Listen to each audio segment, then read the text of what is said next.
BJD महिला सभापति घोषणा स्नेहांगिनी छुरिया हेले महिला बीजेडी सभापति तांको नारे मोहर मारिछंती बीजेडी सुप्रीमो नवीन पटनायक बिजु महिला जनता दल रे नूतन पदाधिकारी को नियुक्त करा जायछि। वरिष्ठ साधारण संपादिका भावे 3 जन को नियुक्ति मिलिछि। 12 जन को साधारण संपादिका भावे नियुक्ति मिलिछि। सुलता देव वर्षा सिंह बरिहं को साधारण संपादिका भावे नियुक्ति मिलिछि। प्रथमे मो दलर सभापति आम प्रिय नेता नवीन पटनायक महोदय को हृदय सहित कोटि कोटि धन्यवाद जनाऊँगी, कृतज्ञता जनाऊँगी जे से मो उपरे भरोसा कले, आस्था विश्वास रखिले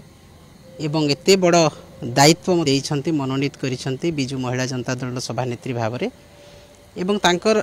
आस्था भरोसा को निश्चित भाव में मो निष्ठार सहित पालन करी एवं ए दल पाई बिजु महिला जनता दल पाई बिजु जनता दल पाई मो निष्ठार सहित काम करिछि। आगामी दिन मध्य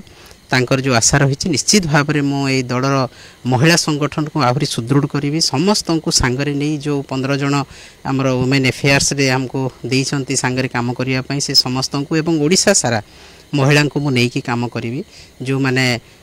बिजु जनता दल रे अछंती एवं जो महिला माने भी आसबे समस्त मो काम करी एवं जो वर्तमान स्तर रे जो नारी माने असुरक्षित अछंती, नारी मानकर सशक्तिकरण आज हो पारना। आम प्रिय नेता नवीन पटनायक महोदय महिला सशक्तिकरण रे भारत वर्ष रे उदाहरण सृष्टि करथिले। से सशक्तिकरण किपरि आगो को आहुरी रही पारिबो एवं सांविधानिक अधिकार नारी मानकर वर्तमान जो क्षुण्ण होची से अधिकार पाई परिबे एवं सामाजिक स्तर रे तांकर स्थिति सुदृढ़ हो पारिबो, तांको सुरक्षा मिली पारिबो, तांकर सांविधानिक अधिकार मिली पारिबो। सेति पई मध्ये निश्चित भाव में मु दल तरफ लड़ाई करी महिला मान को किपरि भाव में सांविधानिक न्याय दे पारिबा, तांको अर्थनैतिक सामाजिक राजनीतिक स्तर रे सुदृढ़ करि पारिबा, तांकर सुरक्षा दे पारिबा एवं जो सरकार आज तांकर ए भलिया अवस्था करिछि तांको विरुद्ध रे निश्चित भाव में बिजु जनता दल सब बेले आंदोलन रो डाकरा देछि महिला मान को सुरक्षा पाई एवं ताको आहुरी त्वरान्वित करिवि, आहुरी आंदोलन को